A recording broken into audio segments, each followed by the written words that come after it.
I work nights at a gas station off Highway 90. It's middle of nowhere, one way in and one way out. It's quiet and mostly boring. Been doing this for 3 years now. Same routine every shift. Restock the cooler, wipe down the counter, stare at the clock and try not to fall asleep. We don't get many customers past 1 a.m. When someone does show up that late, they're usually running on fumes or running from something. Last night was different, and I'm still not sure what I saw. It was around 2:20 a.m. when a silver Toyota pulled in. I noticed it because the guy didn't get gas, just rolled up under the canopy, turned the engine off, and sat there. After a couple of minutes, the driver got out. He was a tall guy in a hoodie. He walked like his knees were stiff, or he'd been sitting for too long. Didn't even bother to look up, just came in with his hands in his pockets. "Evening," I said. He didn't say anything back, didn't even glance my way. Did a slow walk around the store, chips, drinks, candy aisle, standard loop. Then he stood near the back wall where we keep the car stuff. You know, bungee cords, antifreeze, duct tape, random stuff nobody buys unless they need it immediately. He stood there for a while just looking, eventually brought a roll of duct tape to the counter, dropped it down and pulled out a crumpled 5. "That it?" I asked. He gave a short nod but didn't speak. It came out to $4.29. I gave him the change, then asked, "You all right, man?" That got a reaction, barely.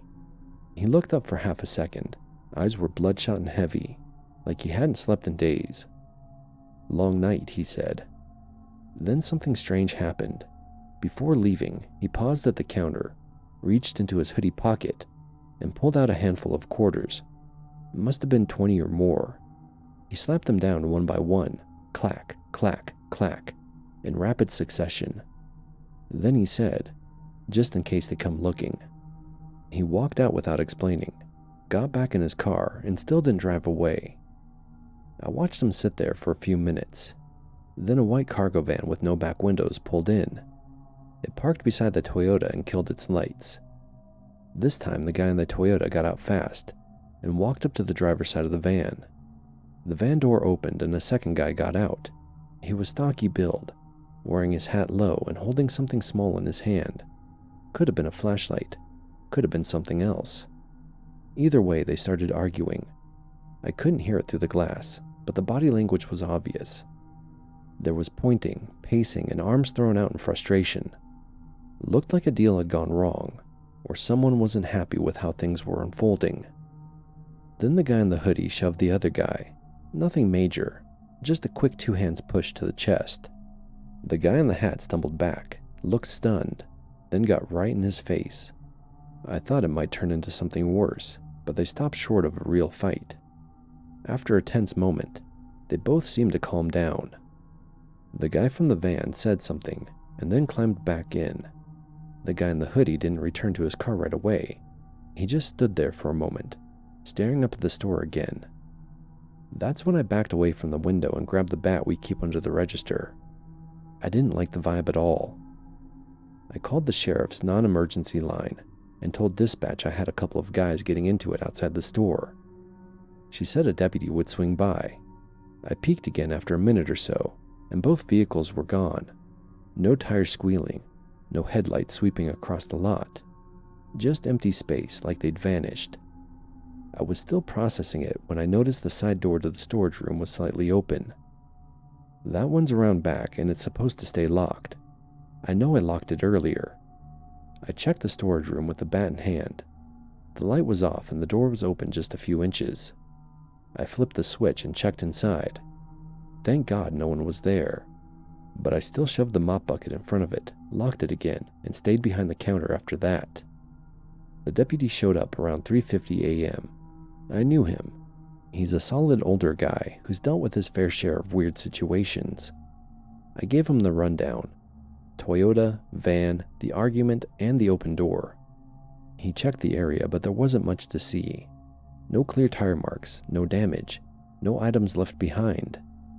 Just a mostly clean lot, and some vague boot prints that could have been from anybody. Before leaving, he looked at me and said, "Doesn't sound like they were here for gas. Be smart and lock the doors." I nodded, and I did. The rest of the shift was dead quiet. When Marcy came in at 6, I told her what happened.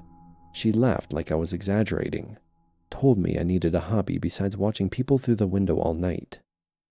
Before I clocked out, I pulled the security footage, just to back up my memory. That's where it got frustrating. The inside cameras picked up the guy walking in and heading down aisle 3, but it cut briefly right before he slammed the quarters on the counter. Just a few seconds of static, and then it's back to me standing there alone, with quarters scattered across the counter. The outside footage wasn't much better. Our main lot camera, mounted above the pump canopy, has a big blind spot toward the right side of the lot. And that's exactly where the altercation happened. You can see the van pull in, then both guys disappear into that dead angle. When they come back into frame, it's just long enough to see them walk off in opposite directions, before the footage skips again, probably from the same signal issue we've had for months. So no video of the argument, no record of the shove, just a slice of confusion, like the system conveniently missed everything that mattered. I know what I saw, and I know the guy meant something by those quarters, even if I still don't know what. Maybe it was a message, maybe it was a warning, or maybe I was just in the wrong place, while something messy went sideways between two guys who thought they were meeting somewhere no one would notice. All I know is, I've got 3 more night shifts this week, and next time if someone comes in acting that weird, I might just lock the door and pretend I'm on break.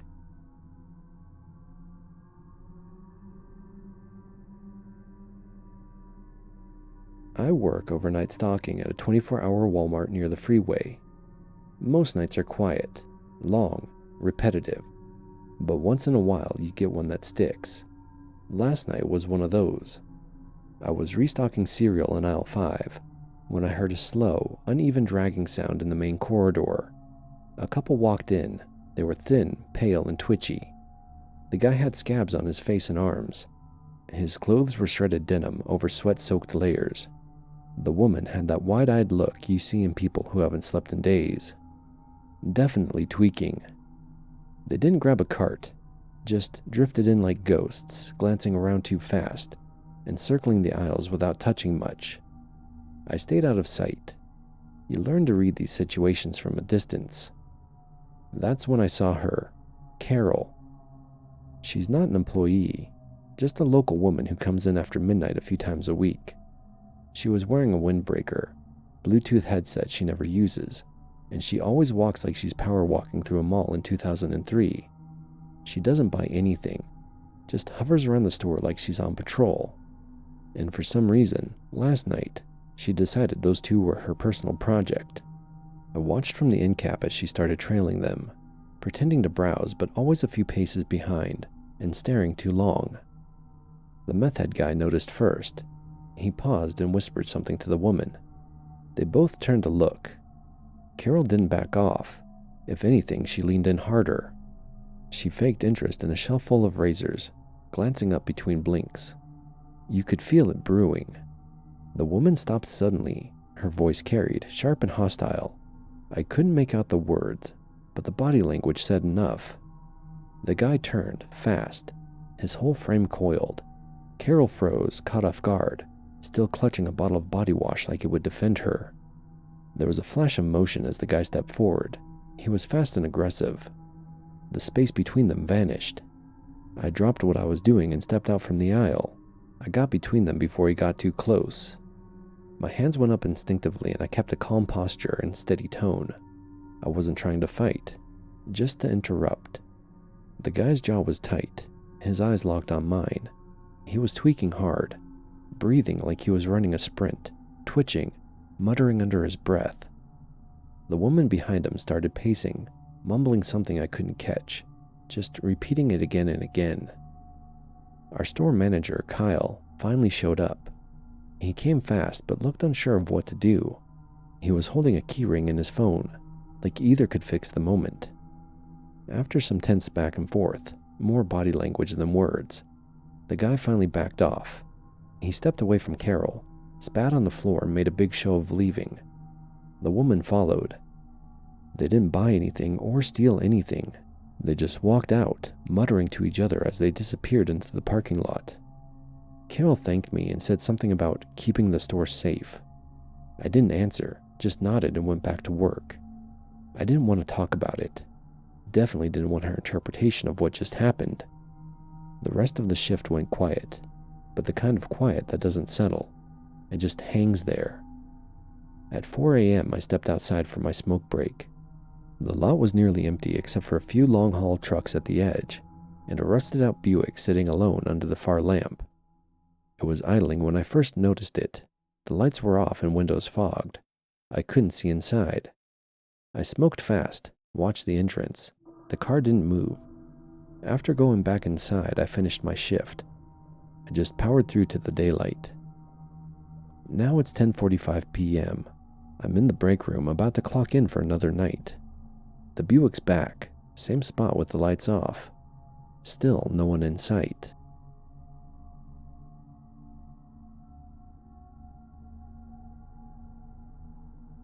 I've worked the night shift at Denny's off I-82 for a while now. It's just on the edge of town where the last gas station gives way to farmland and truck stops. You see everything from drunk college kids to guys who've been driving since Kansas without sleep. Most nights are forgettable, but sometimes a shift grabs you by the collar and makes you remember it. I clocked in a little after midnight, started wiping down the front booths, and tried to ignore the broken light in back flickering like a horror movie prop. My cook, Denny, was already outside chain smoking like he was in a race with cancer, complaining about his ex into a phone no one ever seems to answer. The place was dead until about 12:40, when two teenagers came stumbling in, laughing too loud. They reeked of weed and body spray. One had a spiky bleached mohawk. The other wore a camo jacket 3 sizes too big, and had that twitchy energy that says, we're out past curfew and trying to look hard about it. They collapsed into a booth by the windows, loud enough that I could hear them all the way at the back register. They ordered pancakes, fries, mozzarella sticks, and bacon. I brought them waters. They made some dumb joke about the tip depending on the syrup flavor, and I gave them the smile I reserve for people I hope leave fast. 15 minutes later, a trucker came in. Big guy, solid frame, weathered face. The kind of guy who's been hauling freight since before these two were born.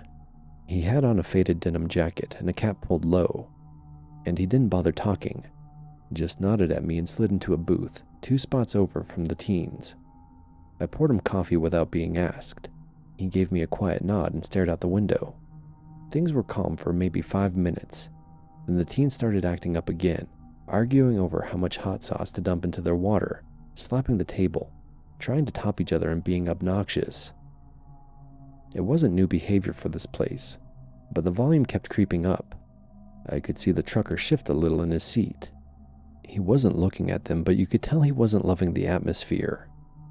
Then Mohawk said something under his breath, and Camo Jacket turned in his seat and said something loud enough for me to hear this time. "What's the matter, old man? Pancakes too loud for you?" That flipped a switch. The trucker turned slowly, no expression, just eyes like sandpaper. I'd seen that look before, and I didn't like where this was heading. He didn't say a word, just stared. Camo grinned like he'd won something. "You deaf too?" I stepped out from behind the counter, already halfway through rehearsing my "let's cool it down, fellas" speech. I didn't get the chance to use it.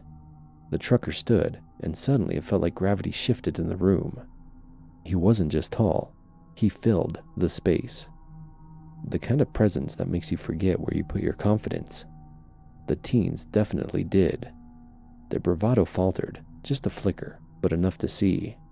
Then Camo stood too, which was a dumb move. Tried to match him chest to chest, even though he barely reached the guy's shoulders. Mohawk pulled his phone out, recording now like it was entertainment. The trucker said something low and firm. I couldn't catch all of it, but it ended with, "Before you make a mistake, you can't walk back." Camo took that as a challenge. He shoved the trucker, not hard, not clean, more like a chest bump, but enough. The trucker didn't stagger, just absorbed it, like a tree in the wind. Then he took a step forward. That's when I stepped in between them fast. "Okay, that's enough. Everyone back up." I put a hand on the trucker's chest and another out toward Camo, trying to create space. The tension in that moment was so thick you could feel it in your teeth. "Back to your booth," I said to the kid. He opened his mouth, probably to say something stupid, but the trucker moved again, and instinct took over. I pressed harder against his chest with my hand, trying to guide him back. He wasn't moving. Camo shoved again. This time his hand grazed my shoulder as he leaned in, and I stumbled, catching myself between them. I felt the trucker tense beneath my palm, like he was one word from ending the kid's whole night. Denny finally came in then, pushing the door open like he was walking into a birthday party, not a potential assault. Took him half a second to catch on. "Yo, what the hell?" "Get behind the counter," I barked. The teens were rattled now. Camo stepped back, muttering something under his breath, face pale but still trying to look hard. Mohawk lowered his phone a few inches. The trucker finally backed down, slowly. He picked up his coffee and took a long sip like nothing had happened. I stepped away, adrenaline still pounding. My hands were shaking. Camo returned to his booth, glaring at his plate of soggy fries like they'd betrayed him. Mohawk was silent now, phone still recording but without enthusiasm. I glanced at Denny, who gave me a look like, "Are we calling someone?" I shook my head. Let's see if they eat and leave. The trucker finished his food without another word, left a $10 bill on the table, and walked out the door like it was just another stop on the road. He never looked back at the teens. The two kids waited until his rig had pulled out of the parking lot before they asked for the check. I dropped it without comment. They paid in crumpled bills and didn't tip. Mohawk put away his phone. Neither of them made eye contact on the way out. I've seen people scream, seen drunk fights break out, even had a guy puke into a booth and ask for a refund. But this was different. It wasn't loud, it wasn't chaotic, it was tight and sharp. That kind of tension where one wrong move and someone's jaw is broken, and I'm giving a statement to cops at 3 a.m. And for a second there, I was between two people, one too young to know better, and one too tired to care, and it could have gone real bad real fast. I don't think the trucker came in looking for trouble. I think he just wanted his eggs and some silence. But when some punk got in his face, he didn't flinch. He didn't threaten. He just stood up and waited for the dumbass to blink, and I had to be the wall in the middle. It's weird how that works. You see it coming sometimes, like a storm building on the edge of the parking lot. But other nights, it's just two idiots and a worn-out man, and a server with coffee on her shoes, wondering how close things really got. By 8 a.m., the sky was turning blue. Birds were chirping, like the world had no idea what almost went sideways over pancakes. I stepped out into the parking lot to clock out, took a breath, and was just glad I didn't have to clean up blood on tile.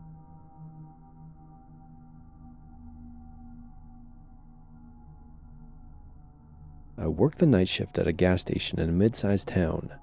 Not exactly the kind of place where you expect action, but enough weird stuff happens after midnight that I don't let my guard down. You get drunks, tweakers, tired people, and lonely people. I've seen it all, and I've learned that most trouble doesn't start with yelling. It starts with quiet. That's why this night still hangs with me. It was nothing bloody and no one got hurt, but something about the way it unfolded left me rattled. It was a rainy weeknight. I don't remember exactly what day. My coworker Aaron had just clocked out and I was alone. The lot was empty, the coffee pot was half full, and the only sound in the place was the hum of the coolers.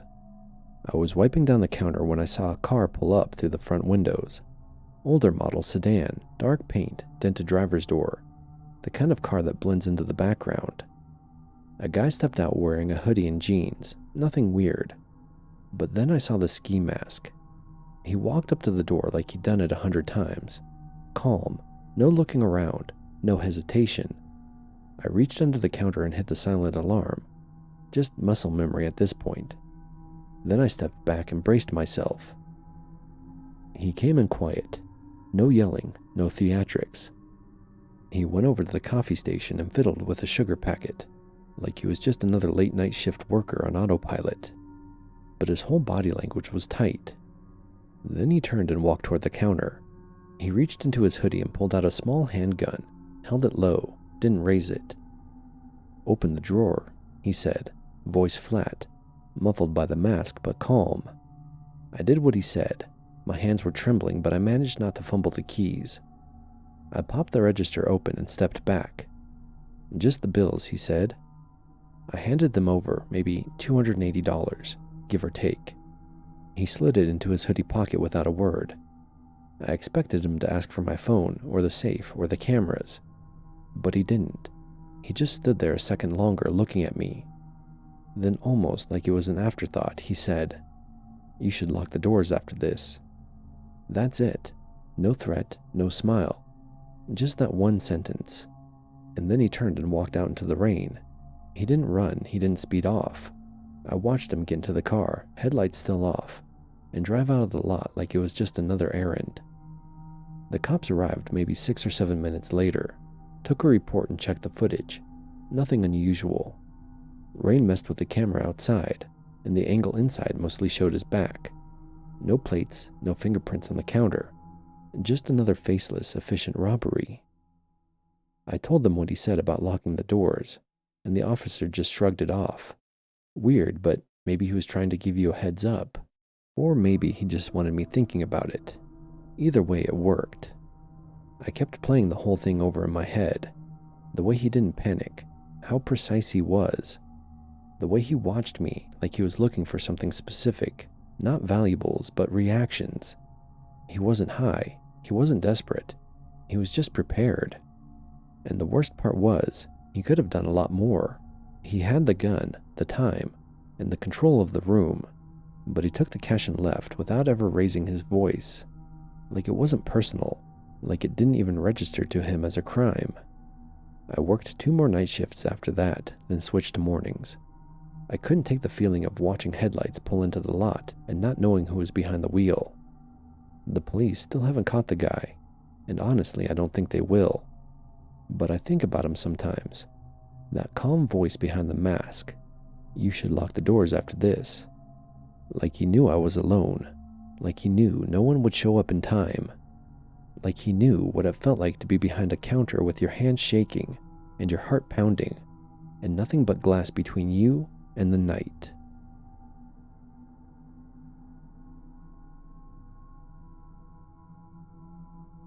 I work nights at a Waffle House just off I-40.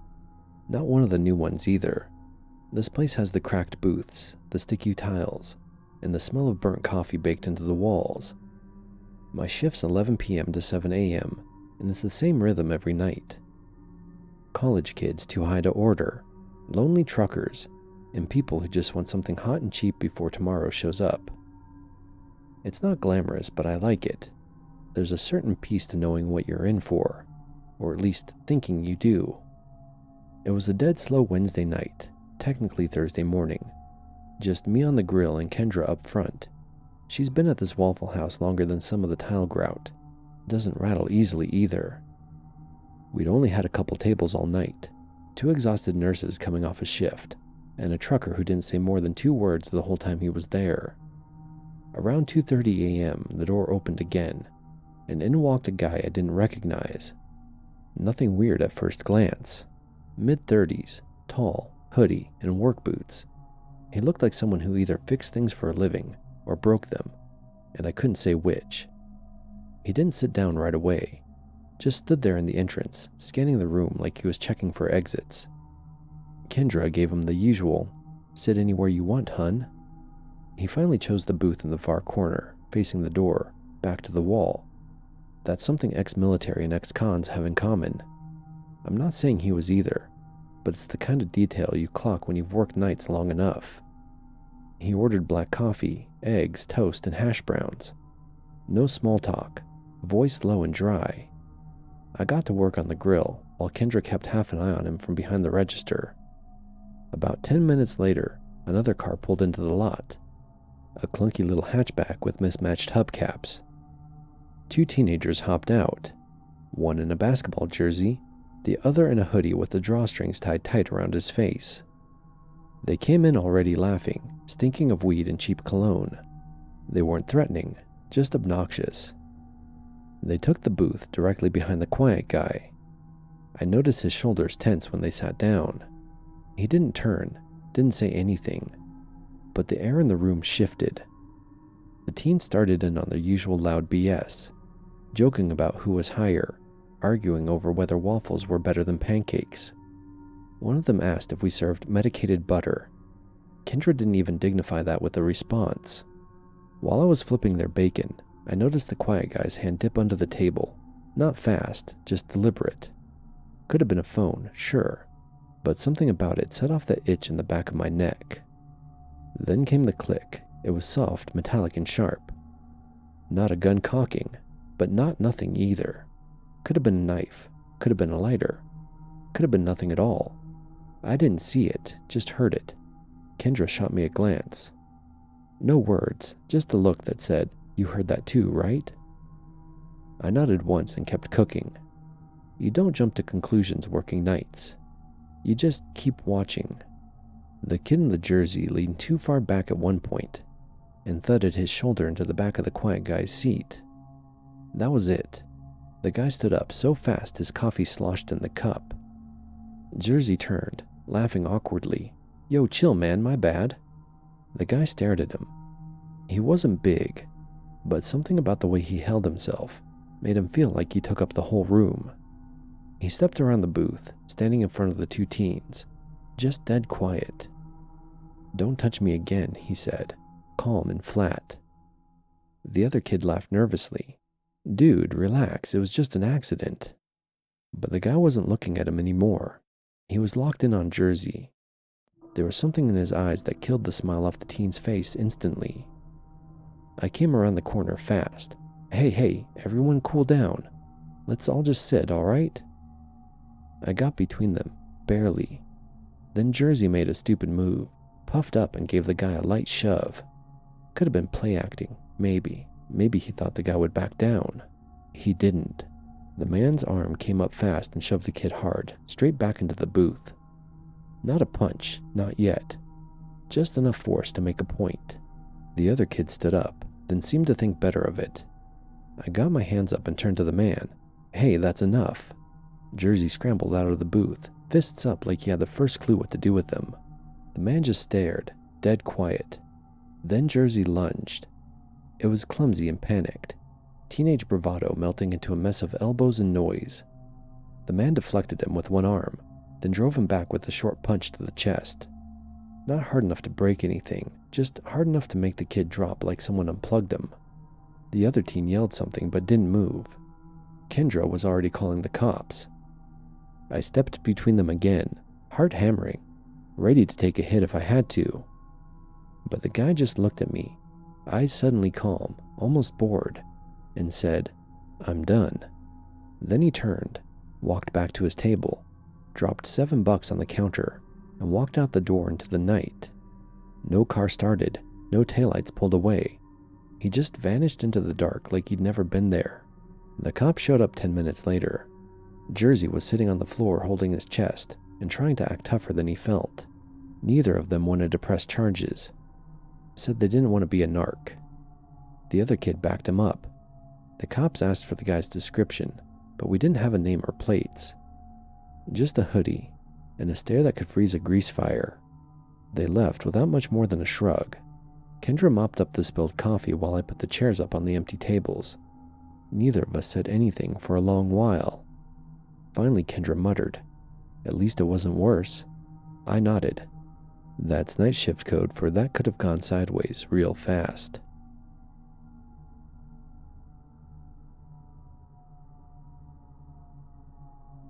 I worked the night shift at a 2-star motel off the highway outside a mid-sized town. Nothing fancy, 12 rooms, a busted ice machine, and a front desk window held together with more tape than sealant. Most nights it's pretty dead.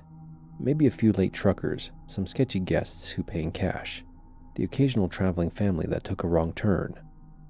It's boring work, which is why I keep doing it. But every once in a while, you get a night that makes you rethink whether boring is such a bad thing. This happened about 2 months ago, on a Thursday. It was raining, and the lot was mostly empty. I had maybe 4 rooms booked, and only one walk-in that night, a couple. They pulled in around 1:30 in a black Nissan with out-of-state plates. I watched them through the front window before they even came in. The man was average-looking, in his 30s with a thin beard and heavy boots. The woman had her hood up and walked a few paces behind him with her arms crossed. She never looked at me when they came inside.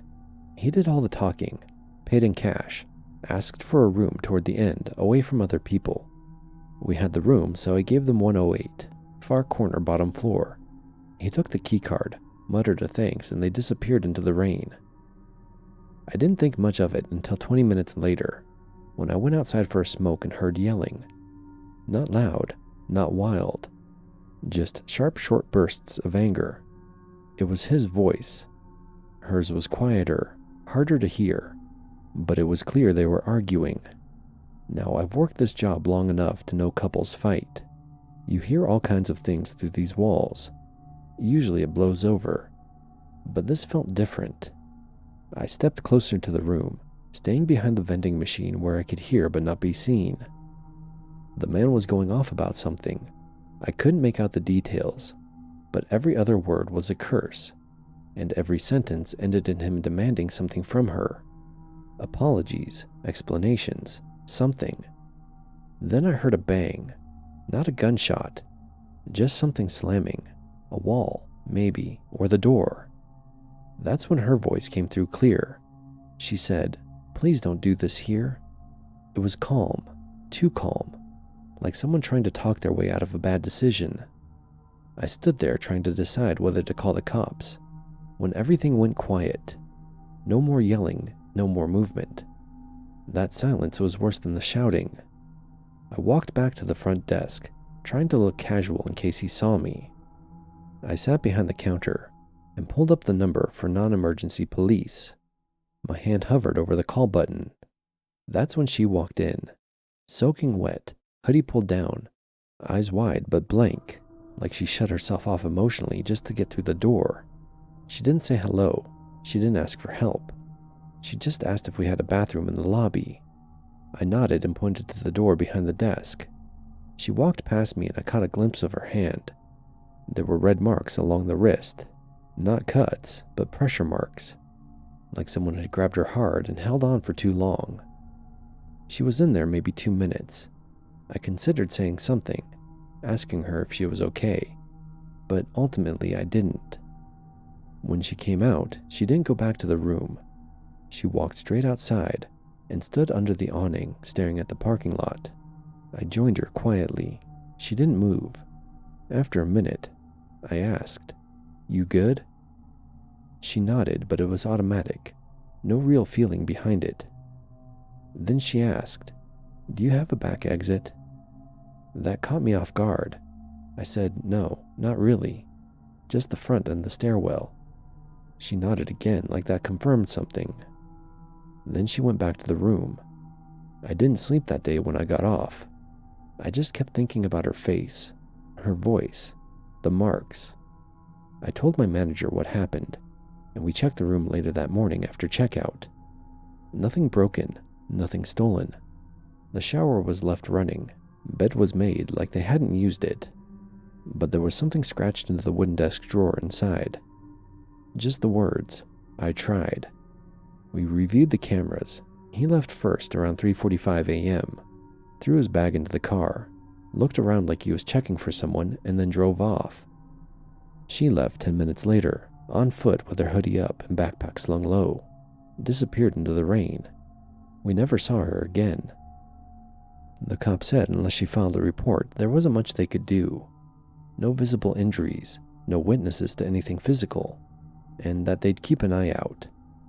I don't know where she went, or how long she'd been trying to leave before that night, but something tells me she'd been waiting for the right motel, the right hallway, the right moment when he wasn't looking, and maybe, just maybe, she finally got out.